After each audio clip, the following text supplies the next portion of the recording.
Hi everyone, I'd like to start by acknowledging the traditional owners of our land on which we meet today and pay my respect to their elders past and present, as well as to emerging leaders. And I'd like to extend that respect to Aboriginal and Torres Strait Islanders peoples here today. When we attend conferences like this, we often pick out the things that we're going to watch that we're interested in. So some of you are here today because you're supporting junior designers, and some of you might have thought that this is where they're serving the food. But wherever your reasons are for being here, you're probably wondering, why is there a BA at a design conference?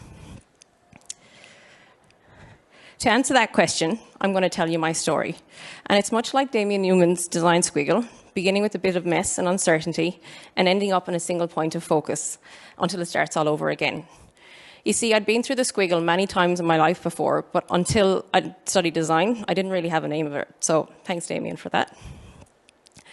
From the age of 8, all I wanted to be was a primary school teacher, and I had it all planned out.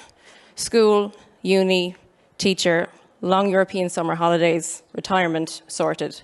And this sort of linear mindset was very common in my generation. And for a while, it was all grand until COVID entered the chat, and I hit a wall hard. But like my good friend Jennifer Aniston once said, we all have to hit the wall sometimes in order to push through and evolve. And while Jennifer may not actually be my friend, and she may not be known for inspirational quotes, I realized that I too had to get out of my comfort zone, that linear path I'd been traveling, and I had to evolve. So after some soul searching, I realized that the things I enjoyed and that I was good at were being creative, working with people, and being organized, and design seemed to tick those boxes. So this is my husband and my daughter washing my car so that I could sell it to pay for a design boot camp. I was going all in. So for any Matrix fans, this was me taking the red pill. And as romantic as it sounds to change careers when you have a mortgage and 3 kids, reality hits like that. I'd gone from being a school teacher to learning about double diamonds, design thinking and wireframing, but now I had to get a job. So after 200 job applications, coffee catch-ups with anyone that would listen to me, and even pitching to a CEO, I had nothing. Nada. And then I realized I wasn't at the end. I was in the middle of my squiggle, my career change squiggle. And it was the first time I realized that I had to trust myself and the process. And my mum has a saying in Irish, "An rud atá in leat, ní rachi sé hart." What's for you won't pass you, which basically means if it's meant for you, it will come to you. And if I'd given up in the middle of that squiggle, I'd have never seen it to the end. So not long after that realization, I found myself in a traineeship at Mantle Group. The traineeship was a 12-week full-time paid program which supports women and gender minorities transitioning into a career in tech. So I got on-the-job training and mentorship, and I was able to put my newly acquired design skills to the test. But after those 12 weeks, I was offered a job, which was awesome. I was being an actual consultant working on real-life problems. But in hindsight, I was struggling a bit with imposter syndrome. And I remember at that time in 2021, the census came out, and I had to fill in the form. And writing designer, I felt like a complete fraud to the government. Like, they're not going to believe me. So being a consultant meant I was working on client projects in cross-functional teams with roles that I'd never heard of before. Business analysts, delivery managers, full-stack developers. And I noticed that the BAs were the ones that were kind of helping with the flow of information, aligning tech and not tech people in the teams, and facilitating workshops. So my interest was piqued again, because I realized that this was another role that I could merge all those things that I was enjoying, which was working with people, being creative, and being organized. And I was really lucky that I had a chance to shadow people doing the role and give it a go myself. So now I'm forming a role as a BA. What am I now? Am I a designer? Am I a BA? So I had to start embracing the squiggle again. But what does a BA do? Some people call us nerd translators. Google says that business analysts assess how organizations are performing and help them perform their processes and systems. And I've found that if you approach BA tasks with a design thinking mindset, you can actually get some pretty incredible results. So as a BA, you typically begin by understanding stakeholders' perspectives, needs, and pain points.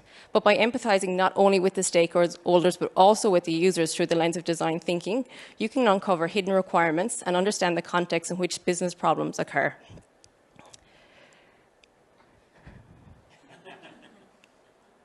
With insights from the emphasize stage, BAs then clarify and define the core business problem or opportunity.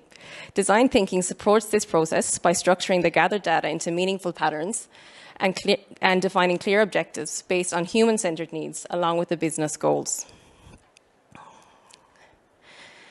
Next, we have the ideate stage, where BAs facilitate workshops to generate a range of potential solutions to address the defined problem. And design thinking elevates these sessions with ideation techniques such as mind mapping, rapid sketching, or crazy eights to help stimulate creative thinking and generate innovative solutions during these workshops.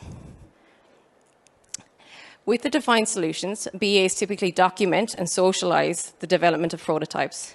Here, early feedback loops help to refine the prototypes, ensuring that they align closely with stakeholder expectations. Having a design background, I'm able to roll up my sleeves and actually jump on the tools to support the design team if any help is needed here.